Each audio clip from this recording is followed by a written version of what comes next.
Casey here with 911 Motorsports, and today I'm going to be working my Bronco here. I've had this beast since high school, and it's one of the vehicles where I really started to learn metal fabrication and how to turn a wrench. I rebuilt the Tranny on this a while back, kind of screwed it up, kind of fixed it, and well, it finally lost reverse, so now it's time to do a rebuild. I'm going to be using the 4-point jack adapter, and we'll show you a few different ways you can set it up in this video. First, I'm going to pull the transmission and transfer case as a single unit. This will represent what you would do if you're going to pull it apart and do a clutch, flex plate, or rear main seal.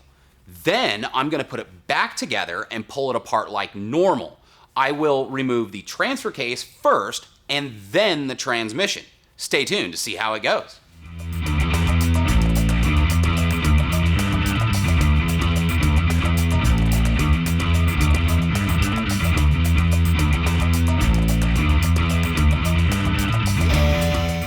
First, I'll pull the rear drive shaft, then drain the transmission fluid.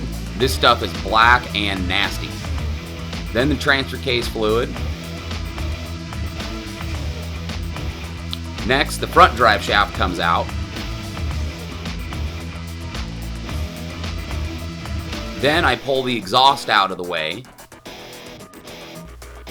Now I'll put a screw stand under the transfer case to hold the drivetrain while I remove the cross member.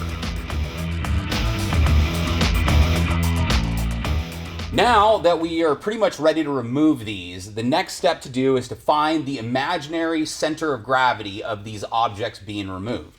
It's important that the center of gravity is in line with the jack, because otherwise they could become unstable and fall, and nobody wants that to happen.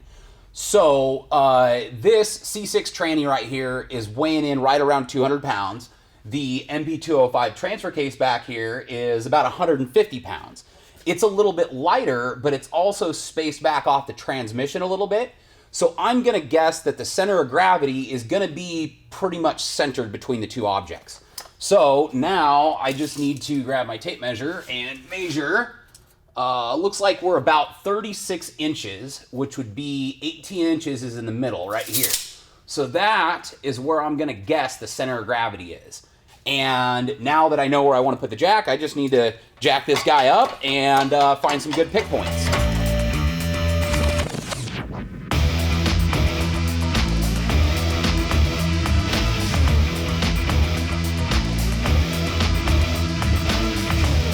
We're all set up and ready to remove the last two bell housing bolts. If you don't trust your setup, you can install some longer bell housing bolts and then see where the weight goes as it shifts onto the jack. I trust my setup, so I'm just going to yank this thing out of here. Remember to strap down your load. Okay, moment of truth here. With weight on the jack, it rotated, but it's easy to adjust and center the load. My jack has a couple bolts for adjusting. Not the best, but it works. And then I can drop this down and out. Okay, now that the weight is entirely on the jack, you can see how it's actually a little bit rear heavy. It's naturally wanting to sit back here, which isn't a bad thing as long as you don't have to put more than 20 or 30 pounds or so of force to push it past the center line. If you have to put more effort than that, you should recenter the jack, which in this case means that the jack should actually be further back on the objects here to make it more centered. So I have this luggage scale here that I'm going to hook up to measure exactly how much force it takes to pull this past its center. So right about there, we're at the balance point. And now you can see it was about 32, 33 pounds. Okay, now that I removed these as one unit, I'm going to reinstall them and then show you how to remove just the transfer case and then the transmission so we can get that thing rebuilt. So now we're ready to remove just the transfer case. And I've been wanting to use the jack adapter on an NP205 for a while now because to me, this is the best testament for the versatility of the jack adapter. This thing is small, it's awkward, and it's freaking heavy too. I'm going to use the perforated support on this bracket over here. And then I'm gonna take the threaded supports and offset them off to the side and use one support on the yoke back here. The other support will be on this extension housing up here. And this support will actually not be used at all. We'll see how that works. First, I offset the threaded supports from the base plate, then adjust the main support and put in the quick release pin. Finally, the threaded supports get adjusted. I think that's looking pretty dang good. Okay, now we're ready to take the bolts off and yank it out. As I pull this out, I have to rotate this because I left the extension housing on and there isn't much room with half the exhaust still on. This is another benefit of using a jack adapter, especially on a vehicle lift. Now that it's looking good, I can drop it down. Oh, there we go.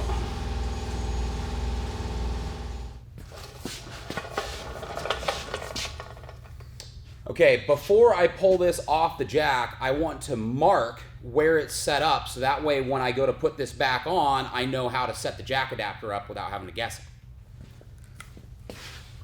We'll mark the perforage port here and then just mark on the arm. That'll set my distances here.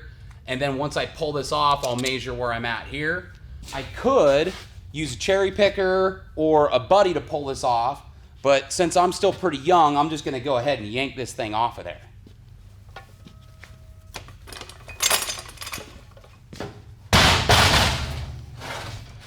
Okay, so that is off.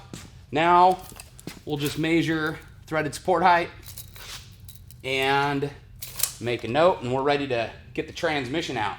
We will now want to reconfigure it to work with the transmission, so take it back apart like this. I like to hold this between the legs.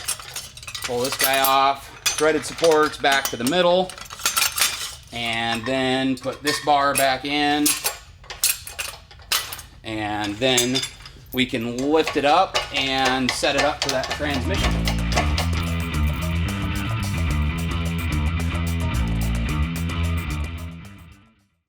The process on this is going to be the same as everything else.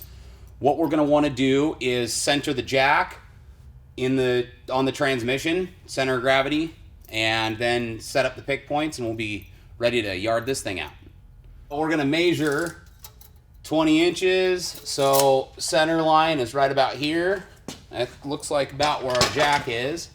Then we'll center left to right. That's where our jack needs to be. Now we'll adjust the rest of the supports. And about there. Take the load back on the jack, and then we can remove the bolts and pull this thing out. Like that. Oh, strap. We need to put a ratchet strap on this for safety. These little holes work pretty good for holding small straps.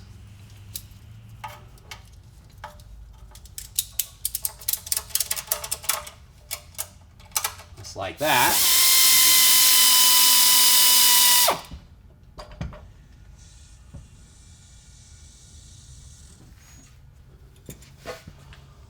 And there we go. Transmission's out. Yeah. I have my transmission and transfer case back and rebuilt. I decided to assemble them so I could show you some different jacks and why you would want to use the different jacks. I would recommend to not use a floor jack like this. It's about to tip over, and this can be very dangerous set up on a low lift transmission jack. It's time to stop playing around with these jacks and get this put back in the vehicle. But rather than show you the install process, we're just gonna skip to the fun stuff. Let's see if we got all three gears.